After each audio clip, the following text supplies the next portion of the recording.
हर तरह की news update के लिए जर्नलिज्म टुडे चैनल को सब्सक्राइब करें और बेल आइकन को दबाना ना भूलें।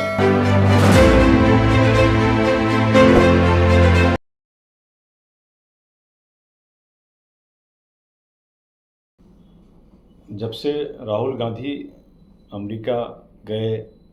पहले भी राहुल गांधी बहुत विदेश के दौरे पर रहे हैं, ख़ास कर अमेरिका के दौरे पे भी।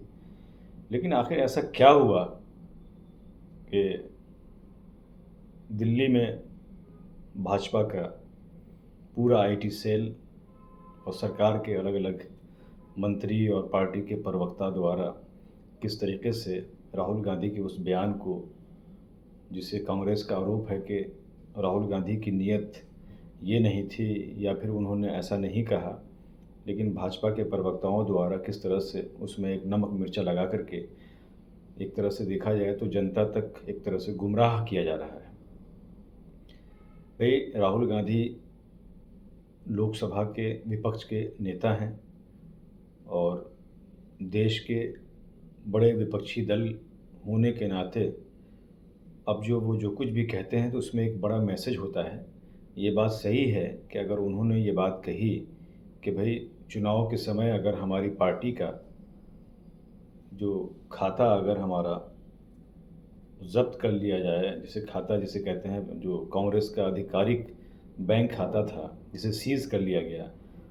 तो ये पार्टी फिर चुनाव में कैसे अपने उम्मीदवारों की ख़र्चे हैं, बहुत सारे इलेक्शन में पैसों की ज़रूरत पड़ती है, कैसे हम लड़ेंगे। तो राहुल गांधी ने कहा कि शायद किसी भी डेमोक्रेटिक कंट्री में ये ऐसा बहुत कम हुआ होगा कि बड़े दल का चुनाव के समय उनके खाता को सीज कर दिया गया हो। तो ये सब वो है जो घटनाएं आमतौर पे घटी हैं, इसमें कोई नयापन नहीं है। बात सिर्फ ये है कि अब हमने एक अपना मिजाज बना लिया है कि हमें अपनी कमियों को न सिर्फ किसी के ज़रिए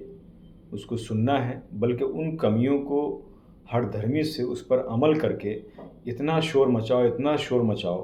कि जो कमियां हैं वो तो उस पर लोग बात ना करें, और जिस शख्स ने कोई बात अगर कही है उस पे जो है आप उस तरह के बयानात दो कि जनता कहीं ना कहीं वाकई सोचने पे मजबूर हो जाए कि राहुल गांधी ने कुछ तो गलत किया है। दोस्तों, एक पत्रकार होने के नाते आपको दोनों पहलुओं पर समीक्षा करना चाहिए, और जनता जो है वो बहुत समझदार हो गई है और वो खूब समझती है कि क्या हमारे लिए, राष्ट्र के लिए और जहां हम रहते हैं उसके विकास के लिए क्या कौन नेता, कौन पार्टी या किसकी सोच या कौन सी ऐसी पार्टी जिसकी विचारधारा से देश को मजबूती मिलेगी और भाईचारा मजबूत होगा। तो अब ये बहकाने और भटकने का समय नहीं है। अब आप वो ज़माना ख़त्म हो गया कि आप 8 साल के बच्चों को भी एक टॉफ़ी दे कर के उनको बहका दें। अब बच्चे तो बच्चे, अब नौजवानों में